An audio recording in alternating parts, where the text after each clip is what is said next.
Hi, fantasy readers. This is Corinne Norton, your fellow book binger, and you are listening to the Finding Fantasy Reads podcast, where you can test out a new fantasy story every single week to find your next favorite author. You'll want to stick around for today's story if you like books, mysterious magic, and apprentices. It's written by Laurel A. Burlew, a Colorado-based author who writes stories that transport readers to other worlds. As a multi-genre author, she writes a little bit of everything, but has a deep passion for the boundless creativity found in fantasy. She's been published in anthologies and devotionals for the past 10 years, and is currently working on both a children's book series and a darker fantasy series. As part of the chronic illness community, she uses her passions to spread awareness of disabling conditions like her own. When not writing fantasy steeped in magic and meaning, she's often reading, playing piano, or rewatching Pride and Prejudice for the 100th time. Today's narrator is Paeter Frandsen, host of Christian Geek Central. Stick around to the end or check out today's show notes to see where you can find more from both the author and the narrator, as well as how to enter our newest giveaway, with tons of stories from our featured authors. For now, please enjoy The Book Doctor's Apprentice by Laurel A. Burlew.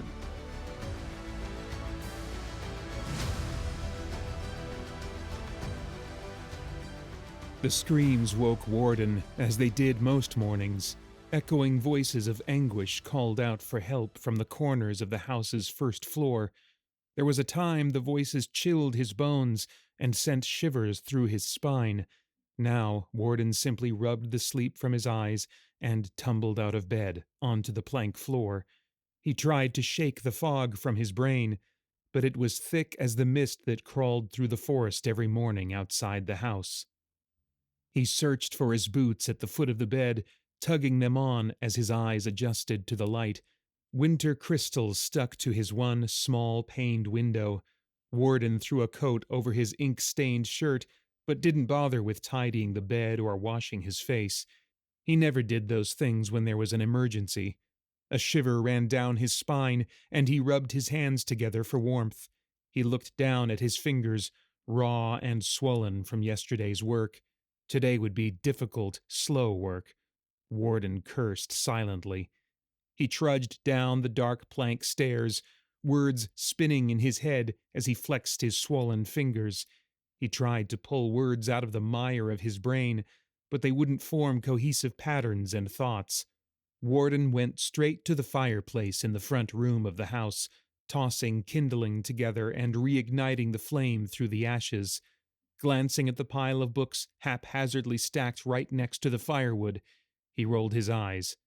The master needs to stop reading so close to the fire, he thought to himself, or perhaps to the books. Of course, they couldn't hear his thoughts, but he wished they could. One day he'll accidentally use a book instead of a log and chuck it right in. I'm sorry, Warden whispered to the stack, sliding it away from the firewood. He knew he wasn't supposed to speak much, but he thought the words appropriate. He made a mental note to build another set of shelves and to file the books properly, then crossed through the kitchen. It was really used for mixing solvents more than anything.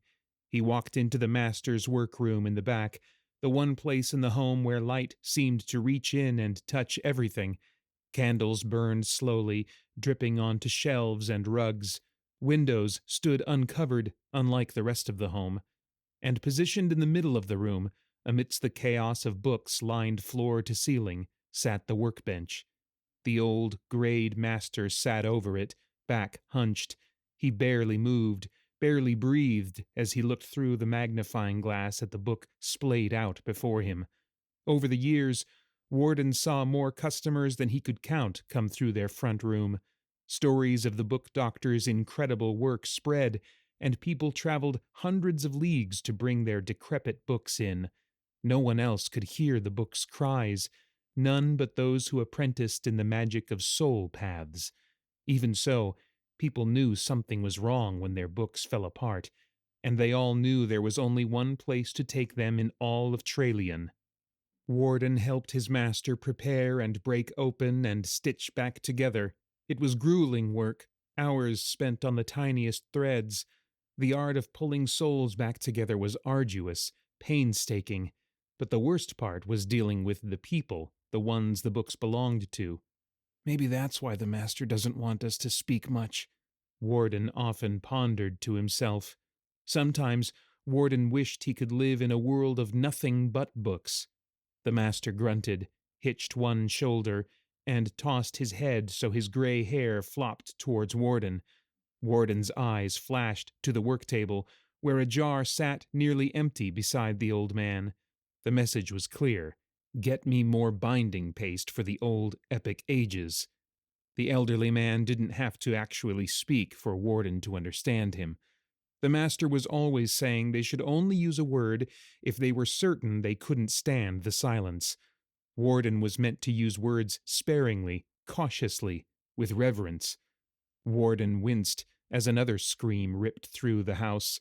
He couldn't help the twitch in his head, curdling his blood and freezing his spine. The master never flinched, though. He'd been doing this for too long. Warden slipped into the kitchen and grabbed a new jar of binding agent, then slid it onto the master's workbench and circled back to the fireplace. The box of blue dust sat on the mantel. He threw a handful of it in as the first spark ignited. The focus fire roared to life, and Warden took in a steady breath, closing his eyes and letting the flame's effect work through his body. His head cleared, though the screams didn't stop. He looked around the workroom, eyes landing on the half-stripped tome of Peregrine's Tales. The cracked leather cover sat at Warden's workbench. He could practically see the book's black essence oozing out of those cracks, pain trailing his own bones. When a book felt pain, so did he. Warden shook his head, trying to let go of the tormenting sounds. One of the other books that hadn't been tended to yet really knew how to screech. He suspected it was the one about the Black Queen. "I never wanted to be this," he reminded himself. With 4 brothers above him, all interesting careers in the family were filled: a soldier, lawyer, surgeon, and explorer. His mother put him up for the apprenticeship, and the book doctor actually accepted. Warden heard the old man turned away at least 6 requests before his, but when the master saw Warden was a soul path, able to hear and see and feel the souls of others, he was accepted as an apprentice. Over the years, Warden grew to like the work and, against his will, the miry old man. But never the cries. Warden settled into the seat at the other end of the workbench and started reinforcing the backing. The book doctor was well known for his work, but he wasn't as quick as he used to be. Warden hadn't always been allowed to even touch the books, let alone snip and sew and peel and set back together. Now, he did more work in a day than the old man accomplished in 3. He couldn't take the screams. He couldn't wait for the old master to get around to it, so he had to help where he could. Even though the old man's eyes were fading and his fingers weren't as deft, no one could deny the master's skill, especially Warden, who knew how difficult it was to restore the soul of a book. It was why people traveled so far to restore dying ones. It was also why there were whispers that the imperial palace was looking for a book doctor. Warden pulled himself out of his work, taking a breath. He eyed the new leather spine and the sturdy backing of the cover. The book sighed in relief, whispering its thanks. He'd only once seen a case when a book couldn't be saved. He stood in the doorway as the master worked for 3 days straight. The screams were gut-wrenching, and Warden nearly lost his dinner more than once. Pages had been torn and fragmented. The spine was broken beyond repair. Threads had all disintegrated. Even the words on the pages faded. The master used the darkest inks and strongest threads. The screams had faded to whimpers, then finally to nothing. And Warden barely breathed as the old man finally declared death. It was the only time in 5 years as an apprentice that Warden cried. Sometimes, when they worked in silence now, he could still hear those screams. Warden straightened. The books on his bench had life ahead of themselves. He picked up another book, one that was whimpering. Pulling out his tools, Warden started snipping threads like tendons. He prepped the book to be stripped, but his plans were interrupted by a knock at the door. He shuffled to the front room and swung the door open, icy current dancing into the house, and faced the customer. "Please help." Before the bundled-up woman finished, Warden had the book in his hands. The woman entered the room, pushing the door closed against the wind. Warden didn't meet her eye, but he took in every inch of the tattered cover. He hadn't missed the fact that the woman was covered in a hat and scarf, hands in gloves, while the book was exposed to the snow and wind. He reached into his pocket and scribbled an intake note, preliminary diagnosis, and a date to check back on the notepad he kept for customers. Warden tore the page, wincing as he did, and handed it to the woman. "Thank you. Tell the book doctor thank you. I've traveled leagues to bring the book in for my mistress. He's the best one, I swear. The only one my mistress would trust with the poor creature. He's worth more than he charges, I tell you. Why is he all the way out here? Why, the palace is looking for a—" Warden opened the door and ushered her back out into the elements before she could ruin the house with more useless words. He set the new-to-the-house book on the workbench, silently promising to help it soon. Warden picked up a needle and threaded it carefully, eyeing some half-repaired books strewn around the workbench. The lists in his mind grew as he regarded each one. He turned back to his work, bending his spine and straightening the books. The orange sun hitting Warden in the eye suddenly signaled not only the stop of the snow, but evening. He blinked and straightened, watching shadows crawl along the walls. He glanced at the master. The old man was suturing a binding. Warden watched every stitch of the needle. The hand wobbled just slightly. He would have to redo each one of those stitches. Warden went to the kitchen and retrieved the ever-warming stew that sat on top of the kitchen's fire, setting it beside the master. The old man humphed. "You're done," Warden answered. The old man paused, fingers in mid-stitch. He pulled his shoulders up, turned his head, and looked at Warden over his spectacles. The look said it all. "Useless words, boy." Still, Warden kept his back straight. He slid the bowl closer. Their confrontation ended when the old man sighed, set his needle down, and picked up the bowl. Warden's eyes roamed over the book at his master's hands. It was still crying, asking for help. He flushed when he realized it wasn't asking for the old man. It was asking for Warden. Did he hear that too? Was he offended? He dared not ask. But Warden did settle himself onto the stool as the old man left the room.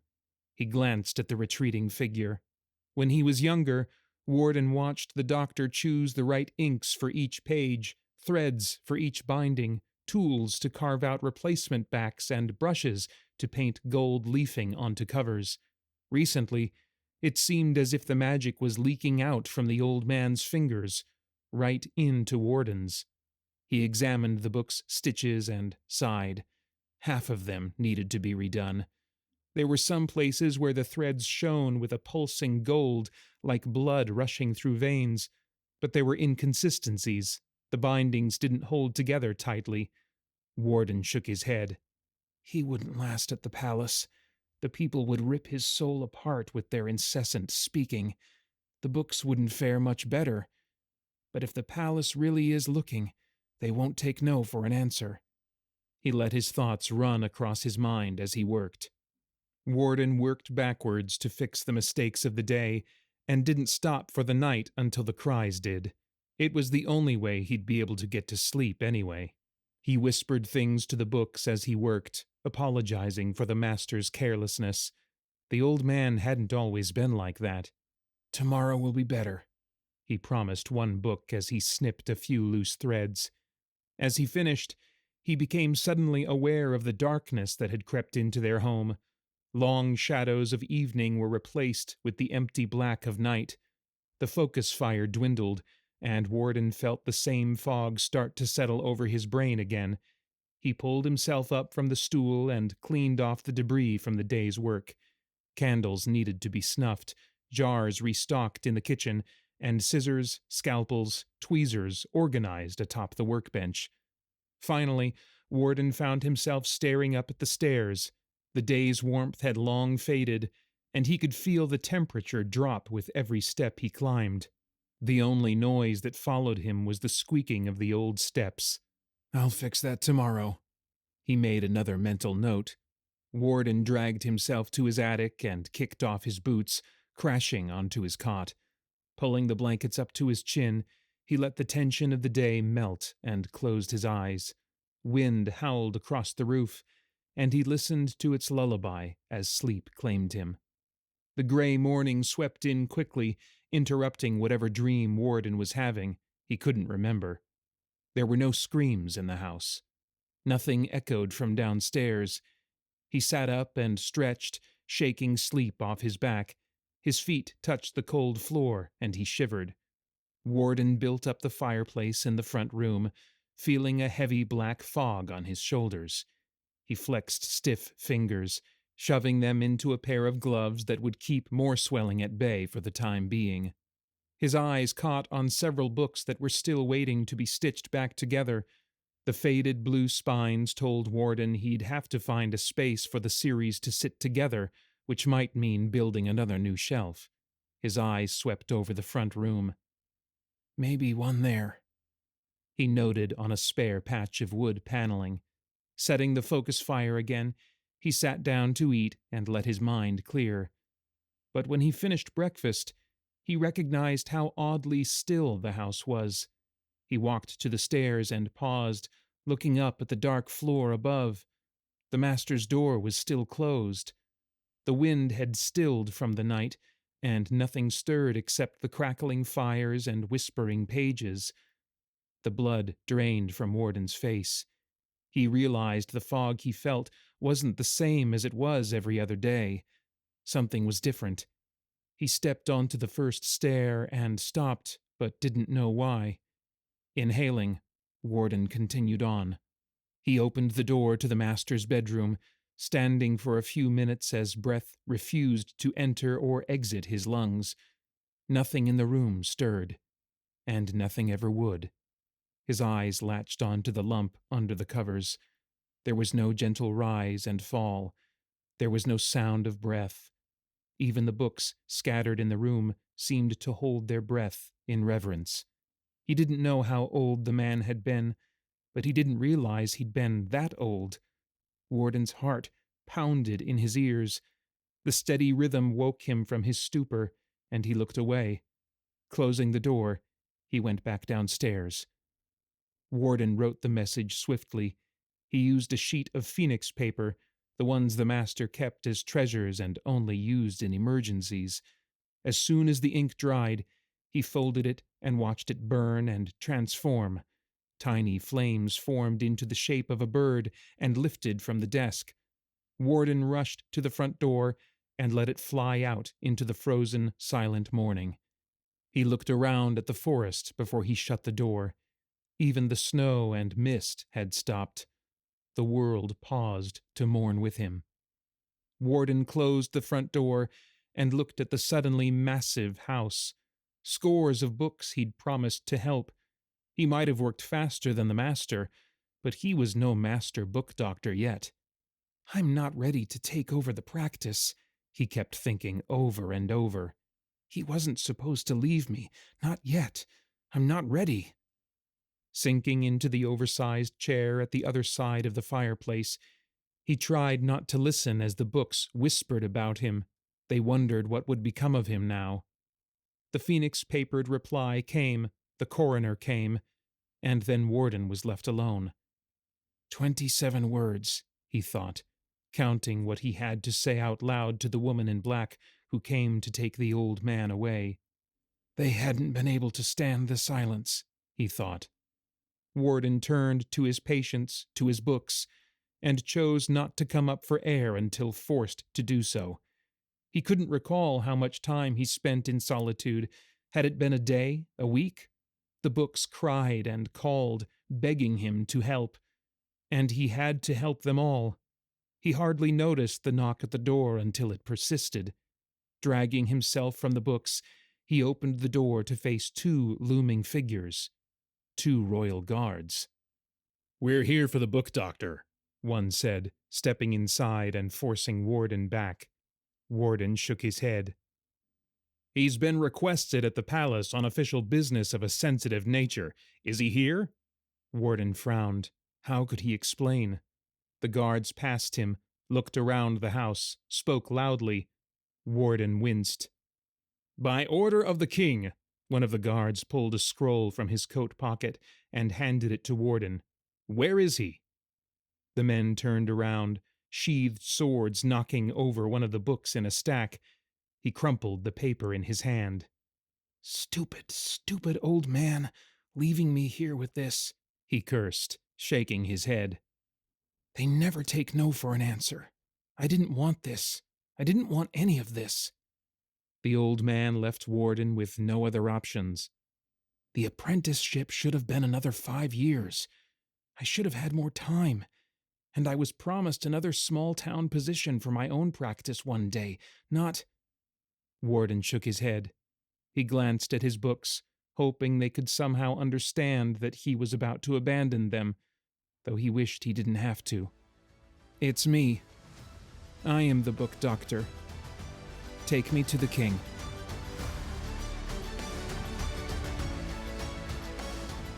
I hope you enjoyed listening to The Book Doctor's Apprentice by Laurel A. Burlew, narrated by Paeter Frandsen of Christian Geek Central. If you want to read more by Laurel, go to laurelannburlew.com to find more of her books. You can also find her on Instagram at laurelannburlew. If you enjoy listening to Paeter narrate the story, you might also enjoy listening to his audio dramas at spiritblade.com or his podcast, Christian Geek Central, where he discusses movies, video games, and all things enjoyed by self-proclaimed geeks from a Christian worldview. This month, we are running another giveaway sponsored by our past and current featured authors, with over a dozen books in ebooks, paperbacks, hardcovers, and audiobooks. So if you want a chance to win tons of books to read this summer, go to findingfantasyreads.com/giveaway to enter. This one is open to the US only. As always, I will have links for all those sites in the show notes. Thank you all for listening, and happy reading.